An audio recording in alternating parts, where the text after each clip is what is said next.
చెందిన 6 నెలల చిన్నారి పునర్విక స్పైనల్ మస్కులర్ ఆట్రోఫీ అని అరుదైన జన్యుపరమైన వ్యాధితో పోరాడుతోంది. ఈ చిన్నారి ప్రాణాలు నిలవాలంటే 16 కోట్ల విలువైన జొలెన్స్మా ఇంజెక్షన్ అత్యవసరం. 2 ఏళ్ల వయసులోపే ఈ చికిత్స అందించాల్సి ఉండడంతో సమయం మించిపోతోంది. అంత భారాన్ని మొత్తం భరించే శక్తి లేక తల్లిదండ్రులు దాతల సాయం కోరుతున్నారు. ప్రస్తుతం సోషల్ మీడియాలో సేవ్ పునర్విక హ్యాష్ ట్యాగ్ తో నెటిజన్లు, సెలబ్రిటీలు పెద్ద ఎత్తున విరాళాల సేకరణ చేపట్టారు. మిలాప్ వంటి ప్లాట్ఫామ్ల ద్వారా దాతలు ఇచ్చే ప్రతి రూపాయి ఆ చిన్నారికి పునర్జన్మ ఇస్తుందని ఆశిస్తున్నారు. పాపకి 9 months అంట. ఇప్పుడు కూడా తల స్ట్రైట్ గా పెట్టు. సో నమస్కారం అండి అందరికీ. తన పేరు పునర్విక. వాళ్ళ మమ్మీతో ఉన్నాం మనం. తనకి హెల్త్ సిన్స్ 2 months 4 months నుంచి బాగడం లేదు. ఒకసారి వాళ్ళ మమ్మీతో మాట్లాడదాం, ఏం జరిగిందో తెలుసుకుందాం. ఏం జరిగిందో? పాప పేరు పునర్విక. పాప 5 months వరకు చాలా హెల్తీగా చాలా బాగుండేది. తినకు అనుకోకుండా ఫీవర్ వచ్చేసరికి మేము కర్నూలుకి వచ్చి హాస్పిటల్లో చెక్ చేయించుకున్నాము. అక్కడ ఎందుకైనా మంచిది ఒక టెస్ట్ చేయించుకుందాం అని అన్నారు. ఆ టెస్ట్లో SME type 1 అని వచ్చింది. అసలు అది మాకు ఏంటిదో కూడా తెలియదు. ఇది వరకు ఎవరు కూడా వినలేదు, మా సైడ్ వాళ్ళు కూడా ఎవరు కూడా చూడలేదు, వినలేదు. కానీ ఇంకా మాకు ఏం చేయాలో కూడా అప్పుడు అర్థం కాలేదు. మేము రైన్బో హాస్పిటల్కి వెళ్ళాము హైదరాబాద్కి.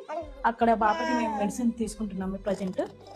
కానీ పాపకి ఒక ఇంజెక్షన్ ఉందంట. ఆ ఇంజెక్షన్ ఖర్చు వచ్చేసి 16 crores అని చెప్పారు. ఇంకా దానికి మేము షాక్ అయిపోయాము. అసలు అంత అమౌంట్ అంటే మా దగ్గర అసలు కూడా లేదు. కానీ మా ఆయన సెలూన్ షాప్లో పనిచేస్తారు సార్. మాకు రోజువారీ ఖర్చులకి పాపకి ఇదే సరిపోతుంది. ఇంకా మేము జీర్ణించుకోలేకపోతున్నాం సార్. మా పాపను చూసి మాకు ఎలాగైనా ఎవరైనా కానీ ప్రభుత్వం తరపునైనా హెల్ప్ చేయాలని కోరుకుంటున్నాం సార్. సో వీడియో అయితే చూసారు కదండి, తన ఎంత బాధపడుతున్నారో వాళ్ళ మదర్ కూడా. సో మీకు ఎంత తోచితే అంత అమౌంట్ వాళ్ళకి అమౌంట్ పే చేయండి.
కర్నూలుకు చెందిన 6 నెలల చిన్నారి పునర్విక స్పైనల్ మస్కులర్ ఆట్రోఫీ అనే అరుదైన జన్యుపరమైన వ్యాధితో పోరాడుతోంది. ఆ చిన్నారి ప్రాణాలు నిలవాలంటే 16 కోట్ల విలువైన జొలెన్స్మా ఇంజెక్షన్ అయితే అత్యవసరం. అయితే దీనికి సంబంధించి అందరూ కూడా ఫండ్స్ ని కలెక్ట్ చేస్తున్నారు. దీనిపై మరింత సమాచారాన్ని మా ప్రతినిధి శివ అందిస్తారు.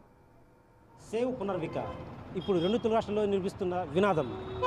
కర్నూలు జిల్లా వెదుర్కినటువంటి ఒక 8 నెలల చిన్నారి ప్రపంచంలో అత్యంత అరుదైన వింత వ్యాధితో బాధపడుతున్నారు. ఆ చిన్నారికి తనకు ఆరోగ్యానికి అవసరమైనటువంటి నిధుల సమీకరణ కోసం ఇప్పుడు సమాజం నడుము బిగించింది. సమాజంలోని ప్రజా సంఘాలు కావచ్చు, యువత కావచ్చు, విద్యార్థి సంఘాలు కావచ్చు, వీరంతా కూడా సేవ్ పునర్విక నినాదంతో ఇప్పుడు చిన్నారిని బతికించాలంటూ కూడా ఏదైతే ఉందో ఇప్పుడు కడప జిల్లాలో సైతం ఇప్పుడు యువత ముందుకు వచ్చారు. ఇప్పుడు మనం కడప కలెక్టరేట్ దగ్గర ఉన్నాం. కడప కలెక్టరేట్లో కూడా చిన్నారిని సేవ్ చేయాలంటూ కూడా సేవ్ పునర్విక నినాదంతో నిధుల సమీకరణకు నడుం బిగించారు. ఏదైతే ఉందో పాపకు వచ్చిందో స్పైనల్ మస్కులర్ ఆట్రోఫీ, ఇది ప్రపంచంలో అత్యంత అరుదైన వ్యాధి. ఇప్పటి వరకు భారతదేశంలో ఇలాంటి వ్యాధిని బారిపడ్డ దాఖలాలు తెలియవు. అయితే ఈ వ్యాధికి సంబంధించి కూడా పాపకు చిన్నారికి నయం కావాలంటే దగ్గర 16 నుంచి 17 కోట్ల విలువైన ఇంజెక్షన్ అవసరం అంటూ కూడా ఏదైతే విద్యార్థి పాప తల్లిదండ్రులు తెలిపారో అది ఆ పాపకు సంబంధించి కూడా బెంగళూరులో ఉన్నటువంటి ఒక ల్యాబ్లో పాపకు సంబంధించి పరీక్షలు నిర్వహించారు. వాటికి సంబంధించి కూడా నివేదికలు కూడా ఉన్నాయి. వాటికి సంబంధించి కూడా అయితే ఈ పాపకు సేవ్ చిన్నారంటూ కూడా ఇప్పుడు కడప జిల్లా యువత నడిపించే వీటికి సంబంధించి కూడా ఇప్పుడు మనం ఇక్కడ ఉన్నాం. ఒకరి వల్ల కాదు కానీ సార్, చిన్న పెద్ద అందరూ కలిసికట్టుగా చేయాలనే ఉద్దేశంతో ఇప్పటికీ ఈ రోజుతో 95వ రోజు అండి ఇది ఫండ్ కలెక్ట్ చేయడం. ప్రతి జిల్లాలో కలెక్ట్ చేస్తున్నారు. అదేవిధంగా ఏంటంటే కడప జిల్లాలో ఇంకా స్టార్ట్ చేయలేదనే ఉద్దేశంతో మేము స్టూడెంట్స్ తరపు నుంచి కొంచెం ముందరకు వచ్చి మేము 2 డేస్ నుంచి ఫండ్ కలెక్ట్ చేస్తున్నాము. అదేవిధంగా మా లాంటి 4-5 మందితో ఏంటంటే ఇంత ఫండ్ అనేది కలెక్ట్ చేయలేమండి మన కడప తరపు నుండి. పెద్దవాళ్ళు కానీ చిన్నవాళ్ళు కానీ ప్రతి ఒక్కరూ ఒక 20 మంది 30 మంది 50 మంది తోడుగా వెళ్ళి ప్రతి దగ్గరికి వెళ్ళామంటే ఫండ్ అనేది చాలా వరకు మనం సాయం చేయగలుగుతాం. అదేవిధంగా మన కడపలో ఎంతమంది పొలిటీషియన్స్ ఉన్నారు, కలెక్టరేట్లో ఎంప్లాయీస్ కానివ్వండి, చాలా మంది ముందరకు వచ్చే ఇప్పుడు ఎక్కడెక్కడ ఎవరి నుంచి కూడా సహాయం కోరుతున్నారు, ఎక్కడ నిధుల సమీకరణకు ఎవరికి అసలు మీరు దీనిపై ఎవరికి ఎలా తెలియజేస్తున్నారు? ఇప్పుడు ఏంటంటే తెలియజేయడం ఏంటంటే ఇప్పుడు మా నుండి ఇప్పుడు దగ్గర 40,000 వచ్చిందండి ఫండ్ 2 డేస్ నుంచి. ఇంకా పెద్దవాళ్ళు అంటే సీఎం కానివ్వండి, అదేవిధంగా మన ఎవరైతే పెద్ద వాళ్ళు ఉంటారో యాక్టర్స్ కానివ్వండి, ప్రతి ఒక్కరు ముందరకు వచ్చి సాయం చేస్తే ఈ 16 కోట్లు అనేది చాలా సింపుల్గా అయిపోతుందండి. ఒక 5 మంది విద్యార్థులతో మీరు డిగ్రీ చదివే పిల్లలు ఇప్పుడు ఉద్యమాన్ని మీరు స్టార్ట్ చేశారు. సో ఇంకా మిగతా సమాజానికి ఏమని మీరు పిలుపునిస్తారు? సమాజానికి పిలుపు అంటే ఏంది సార్, ఇప్పుడు మనకు మనుషులు అంటేనే మానవత్వం సార్. అది ప్రతి ఒక్కరిలో మానవత్వం ఉంటుంది. ప్రతి ఒక్కరూ ఏంటంటే ముందుకు రావాలని అనే ఉద్దేశంతోనే మనం ఇదంతా చేస్తున్నాం సార్. అంటే మొదట మీరు పునర్విక తల్లిదండ్రులతో మీరు కాంటాక్ట్ అయ్యారు, మీకు ఎలాంటి వాళ్ళు సమాచారం ఇచ్చారు, మిమ్మల్ని ఏమని వాళ్ళు సహాయం కోరారు? ఇప్పుడు సహాయం అంటే ఫస్ట్ ఏంటంటే ఇన్స్టాగ్రామ్లో మనం ఒక్కొక్కటి యూట్యూబ్లో ఫేస్బుక్లో అంతా చూసి తర్వాత నిజమా కాదని తెలుసుకున్న తర్వాత వాళ్ళ తల్లిదండ్రులతో మాట్లాడిన తర్వాతనే మేము ఈ కార్యక్రమం స్టార్ట్ చేయడం జరిగింది సార్. అంటే మెడికల్ రిపోర్ట్స్ గురించి పాప చిన్నారి తల్లిదండ్రులు మీకు ఏమైనా ఎలాంటి సమాచారం ఇచ్చారు? ఎలాంటి సమాచారం అంటే ఇదే సార్, మీ పాపకి ఏంటంటే పుట్టగానే 3.5 బరువు ఉంది. తర్వాత నిదానంగా పెరుగుతూ ఉన్న తర్వాత పాప ఏంటంటే లేవలేకపోవడము, లేదంటే మెడలు నిలబడకుండా, లేదంటే ఇట బాగలేదనేసి హాస్పిటల్కి తీసుకెళ్ళినారు. ఆ పాపకి ఏంటంటే తర్వాత కర్నూలు చూపించిన తర్వాత హైదరాబాద్ అటు వెళ్ళారు, బెంగళూరు అటు వెళ్ళింటే ఈ డిజీజ్ అనేసి చెప్పారు, SMA type 1 అనేసి. SMA type 1 అనేది ఏంటంటే అరుదుగా వస్తుందండి ఆ డిజీజ్ అనేది, ఎవరో కోట్లో ఒక మందికి. అలాంటి ఇంజెక్షన్ వల్ల 16 కోట్లు అవుతుందంటే ప్రతి జిల్లా నుంచి సపోర్ట్ చేస్తుంటే మా కడప జిల్లా నుంచి మేము కూడా ఎంతో కొంత సపోర్ట్ చేయాలనే ఉద్దేశంతో మేము ఇక్కడికి వచ్చాము. ఇప్పటికీ ప్రజా సంఘాలు కావచ్చు, విద్యార్థి సంఘాలు కావచ్చు, లేదంటే స్వచ్ఛంద సంస్థలు కావచ్చు, ఎన్ని సంఘాలు ఈ ఉద్యమానికి నడుమిగించారు మీకు తెలిసి? సంఘాలంటే ఏం లేదు సార్, ప్రతి ఒక్కరూ చేస్తూనే ఉన్నారు. మన ఇన్స్టాగ్రామ్లో ఇన్ఫ్లుయెన్సర్లు కానివ్వండి, అదేవిధంగా యూట్యూబ్లో కానివ్వండి, ఒక బిజినెస్ పర్సన్స్ కానివ్వండి, ప్రతి ఒక్కరూ ఏంటంటే ముందుకు వచ్చారు సార్. అరుదైనటువంటి SMA type 1 డిసీజ్తో బాధపడుతున్నారు. ప్రజల నుంచి పూర్తి స్థాయిలో అందరూ సహకరిస్తే ఖచ్చితంగా, ఎందుకంటే ఆ ఇంజెక్షన్ ఏదైతే ఉందో SMA type 1 ఇంజెక్షన్ సంబంధించి కూడా 16 నుంచి 18 కోట్ల ఖర్చు ఉంది. ఇది అంత ఖరీదు ఇంజెక్షన్ చిన్నారి తల్లిదండ్రులు కొనే అవకాశం లేదు. సో ఈ నేపథ్యంలో సమాజం నుంచి అందరూ సహాయ సహకారాలు అందిస్తే ఖచ్చితంగా ఆ నిధుల సమీకరణ సాధ్యమవుతుంది. సో ఈ నేపథ్యంలో ఆ పాపకు అలాంటి ఇంజెక్షన్ అందిస్తే ఖచ్చితంగా పాపకు న్యాయం జరుగుతుంది, పాపకు ఆ డిసీజ్ నయమయ్యే అవకాశం ఉంది. సో ఈ నేపథ్యంలో అలాంటి ఇంజెక్షన్ తెప్పించాలంటే ఖచ్చితంగా యుఎస్ నుంచి తెప్పించాలి. అంత నిధులు వాళ్ళు సమీకరించి అంత ఖర్చు చేసి పాప చిన్నారికి వైద్యం అందించారు. సో ఈ నిమిత్తాలు సమాజం అందరూ కూడా తమకు సహాయ సహకారం అందించాలి, తమతో అందరూ నడుము బిగించాలి. అందరం కలిసికట్టుగా సేవ్ పునర్వికరణానికి మనం కట్టుబడి వాటికి సంబంధించి కూడా తల్లిదండ్రులకు తమకు ఏదైతే వచ్చిందో ఆ నిధులన్నింటినీ కూడా తల్లిదండ్రుల విద్యార్థికి వాళ్ళకి అందిస్తాం. ఖచ్చితంగా వాళ్ళకు న్యాయం జరిగే వరకు కూడా వాళ్ళకు మద్దతుగా ఉంటాం కూడా చెప్తున్నారు. కెమెరా పర్సన్ సుదర్శన్తో శివ, బిగ్ టీవీ, కడప నుంచి. కర్నూలుకు చెందిన 6 నెలల చిన్నారి పునర్వికాస్ స్పైనల్ మస్కులర్ యాట్రోఫీ అనే అరుదైన జన్యుపరమైన వ్యాధితో పోరాడుతుంది. అయితే ఆ చిన్నారికి వైద్య ఖర్చులకి సంబంధించి ఒక్క ఇంజెక్షనే దాదాపు 16 కోట్ల అవుతుంది అంటూ కూడా తల్లిదండ్రులు చెప్తున్నారు. ఇటు ఆ చిన్నారికి సంబంధించి ఎక్కడికక్కడ ఫండ్స్ కూడా కలెక్ట్ చేస్తున్నారు. అరుదైన వ్యాధితో బాధపడుతున్న చిన్నారికి ఇటు స్కూల్ పిల్లలు కానివచ్చు, అలాగే ఆలయాలలోని ఎక్కడికక్కడ యూత్, ఇటు సోషల్ మీడియాలో కూడా సేవ్ పునర్నిక అంటూ కూడా పోస్టులు చేస్తున్నారు.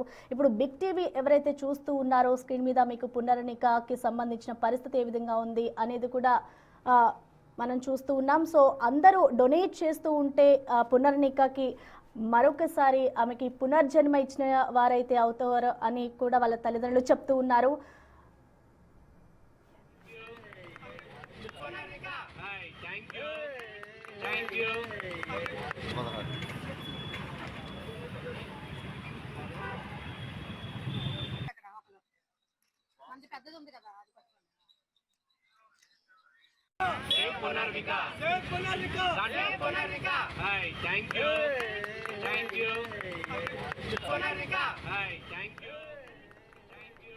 ఇక 6 నెలల చిన్నారి పునర్విక స్పైనల్ మస్కులర్ ఆట్రోఫీ అనే అరుదైన జన్యుపరమైన వ్యాధితో పోరాడుతున్న చిన్నారికి ఇటు ప్రతి ఒక్కరూ కదం తొక్కుతున్నారు. తన ఆరోగ్యానికి సంబంధించి ఎప్పుడైతే తల్లిదండ్రులు ఫండ్స్ ని కలెక్ట్ చేయడం మొదలుపెట్టారో, దాతల కోసం ఎదురు చూస్తూ ఉన్నారో, అప్పటి నుంచి ఇటు యువత, అలాగే స్కూల్ పిల్లలు, వృద్ధులు ప్రతి ఒక్కరు కూడా ఆ చిన్నారిని సేవ్ చేయడం కోసం 16 కోట్లకి సంబంధించిన ఇంజెక్షన్ కి సంబంధించిన డబ్బు ఏదైతే ఖర్చు అవుతుందో వాటన్నిటిని కూడా సేవ్ బేబీ పునర్విక అంటూ కూడా పోస్టులు చేస్తూ ఉన్నారు. ఒక్కొక్క రూపాయి, అంటే భారతదేశంలో చాలా మంది ఉంటారు, సో కేవలం ఒక్కొక్కరు ఒక్కొక్క రూపాయి వేసినా కూడా అది 16 కోట్లకి చేరుతుంది అనే ఒక్క నినాదంతో ప్రతి ఒక్కరు డొనేట్ చేయండి అంటూ కూడా ముందుకు కదులుతున్నారు. ఎక్కడ చూసినా కూడా ఇటు సేవ్ పునర్విక అనే పదాలే వినిపిస్తున్నాయి. ఇప్పుడు చిన్నారిని బతికించడం కోసం ప్రతి ఒక్కరు కృషి చేస్తూ ఉన్నారు. ఇటు పునర్వికకి మరొక జన్మ ఇచ్చినట్లు అవుతాము, పునర్జన్మని ఇచ్చినట్లు అవుతాము అంటూ కూడా చెప్తున్నారు. ఇటు మరొక వైపు పునర్విక తల్లిదండ్రులు కూడా ఒకటే కోరుతూ ఉన్నారు, మా అమ్మాయిని కాపాడండి, మాకు సహకారం అందించండి అంటూ కూడా వాళ్ళు వేడుకుంటూ ఉన్న దృశ్యాలు మనం చూసాం. మాట వినిపిస్తుంది. పాప, చిన్నారి పాప, జస్ట్ 8 months పాపకి SMA type 1 అనే వ్యాధితో బాధపడుతుంది. ఆ పాపకి ఒక ఇంజెక్షన్ చేస్తే 2 years లోపు కూడా అంతా సెట్ అవుతుందని చెప్పి డాక్టర్స్ చెప్పారు. ఆ ఇంజెక్షన్ కాస్ట్ వచ్చేటప్పటికి 16 కోట్లు. సో 16 కోట్లు ఆ తల్లిదండ్రులు పెట్టుకోలేని పరిస్థితి కాబట్టి ప్రతి ఊరు, అలానే స్టేట్ లోని ప్రతి ఏరియా నుంచి కూడా ప్రతి ఒక్కళ్ళు కూడా సపోర్ట్ చేస్తున్నారు. అందరి సపోర్ట్ నిజంగా మానవత్వం లేదు లేదు అన్నారు కదా, మానవత్వం అంటే ఇదే. ఎవరో వస్తారని కాదు, మనలో మనం సహాయం చేసుకోవాలి, మనకి మనం సపోర్ట్ చేసుకోవాలి. నిన్న మేము ఒక వీడియో పెట్టి సపోర్ట్ చేయండి, మాకు సపోర్ట్ చేయండి అని అనగానే చాలా మంది స్టూడెంట్స్ కానీ లేడీస్ కూడా ప్రతి ఒక్కళ్ళు కూడా రావడం జరిగింది. వాళ్ళ పనులు మార్కుని ఎస్విఆర్ స్టాట్యూ నుంచి మన బ్రిడ్జ్ వరకు, బ్రిడ్జ్ నుండి మళ్ళీ ఎస్విఆర్ స్టాట్యూ వరకు కలెక్ట్ చేశాము. ప్రతి ఒక్కరు, చిన్న పిల్లల దగ్గర నుంచి పెద్దల వరకు కూడా ప్రతి ఒక్కరు కూడా రూపాయి దగ్గర నుంచి వేలల్లో కూడా చాలా మంది డొనేట్ చేశారు. చాలా ఆనందంగా ఉంది. చాలా నిజంగా చెప్పలేనంత ఇంత మానవత్వం మనుషుల్లో ఉంది. ఈ రోజు సుందర్ గారు పిలవగానే చాలా మంది సపోర్ట్ చేసి సేవ్ పునర్వికకి ఫండ్ కలెక్షన్ కి వచ్చారు. చాలా మంది కూడా స్టూడెంట్స్ అవనివ్వండి, లేదనుకుంటే పెద్దవాళ్ళు అవనివ్వండి, ఇంక్లూడింగ్ చిన్నపిల్లలతో సహా మాకు సహకరించడానికి ఇక్కడ మన ఎస్విఆర్ స్టాచ్యూ దగ్గరకు వచ్చి చాలా హెల్ప్ చేశారు. ఇంకా ఇప్పుడున్న చాలా మంది చిన్నపిల్లలు ప్రభుత్వం హెల్ప్ చేయట్లేదా, మీరు వాళ్ళ దగ్గర నుంచి హెల్ప్ తీసుకోవట్లేదని చాలా మంది అంటున్నారు. యాక్చువల్లీ ప్రభుత్వానికి తెలుసో తెలీదో మాకైతే తెలీదు, కానీ ఇది ప్రభుత్వం వరకు చేరాలని మా యొక్క చిన్న ప్రయత్నం. మా సుందర్ గారు కానీ, లేదంటే మా వెనకున్న టీం కానీ, మేమందరం వాళ్ళకి ఎలాగైనా తెలియజేయాలనుకుంటున్నాం. చాలా మంది పెద్ద వాళ్ళు ఉన్నారు. మా యొక్క కష్టాన్ని గుర్తించి సేవ్ పునర్వికకి ఆ పాప కోసం 16 కోట్లు అంటే ఆషామాషి కాదండి. చిన్న చితక మనం రోజుకి చాలా మంది తెలిసి తెలియకుండా చాలా ఖర్చులు చేస్తూ ఉంటాము. అలాంటి ఖర్చుల్లోన మీ వంతు బాధ్యతగా మాకు హెల్ప్ చేస్తారని, ఈ యొక్క చిన్నారి తల్లి ప్రాణాలు నిలబెడతారని ప్రతి ఒక్కరిని మన తాడేపల్లిగూడెం నియోజకవర్గంలో ఉన్న ప్రతి ఒక్కరికి కూడా పేరున చేతులెత్తి నమస్కరించి మేము కోరుతున్నామండి. ఆ పాపకి హెల్ప్ చేయాలని ప్రతి ఒక్కరు కూడా ముందుకు రావాలని మేము కోరుకుంటున్నాం. Save Punarvika, save Punarvika.